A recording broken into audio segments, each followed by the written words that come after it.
Minister, Baroness Fairhead, my lords, ladies, gentlemen, I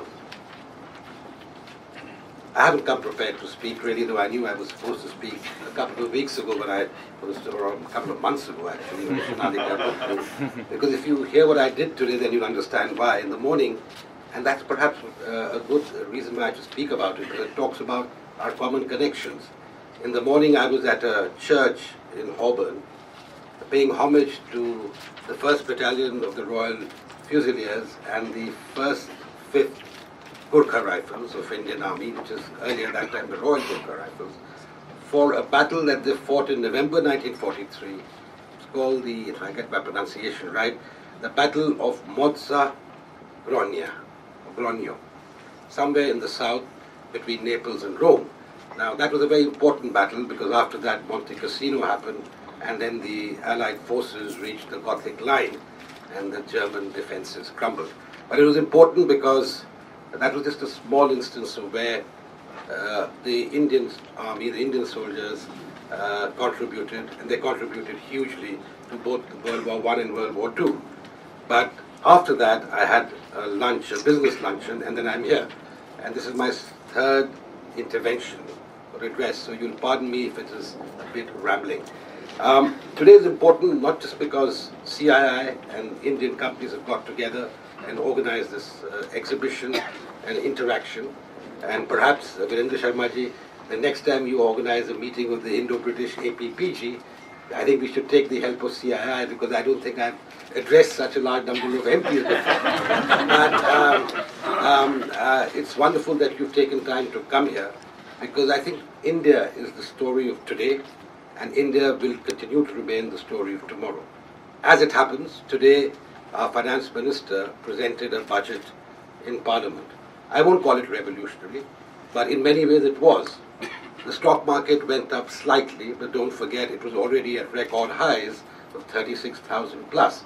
And the reason for that is that this government believes in development for all. So it is basically focused on key areas in rural infrastructure, on agriculture, which was lagging behind, and a promise of a growth rate of 8% in the next couple of years. This year we are going to grow at 7.1 to 7.2%. Next year, according to the World Bank, it will be 7.8%. And still we are criticized because they say the growth is not fast enough. Now 7.8% by any standards is a lot, especially when you look around you and see the growth rate in not just the region, but all over the globe in these times of global economic downturn. So I think the government of Prime Minister Narendra Modi in the last 3.5 years, has achieved more than governments in the past have similar periods, in fact even longer periods, because of his emphasis on this mantra, development for all. And that development for all, Sabke Saath, Sabka Vikas, has been extended beyond India's borders. On the 26th of January, which is our Republic Day, our National Day, we had the proud privilege in India of hosting the 10 leaders of the ASEAN countries all together at once, at the same time. And the day before, we commemorated 25 years of the ASEAN-India Dialogue Partnership. And it was momentous because he extended this vision of development for all, sharing the fruits of growth and development to the larger neighborhood. In fact, to the entire world if possible, because in this globalized world we need to work together very closely. And I'm happy that the UK and India and companies in the UK and India are working very closely together. UK is one of the largest G20 investors into India, 4th overall, with a cumulative investment of over $25 billion since April 2000, if I remember correctly, and a very important trading partner. Unfortunately, the 15th largest trading partner of India, but that I hope is temporary, because I think there's much more that we can do together.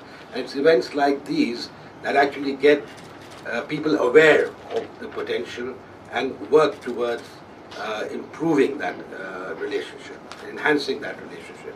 And I think the opportunity is there because as you debate Brexit and the withdrawal bill in Parliament, I think you need to look at the larger world, larger picture. I'm aware that Prime Minister May is in China, and of course she was in India in November 2016.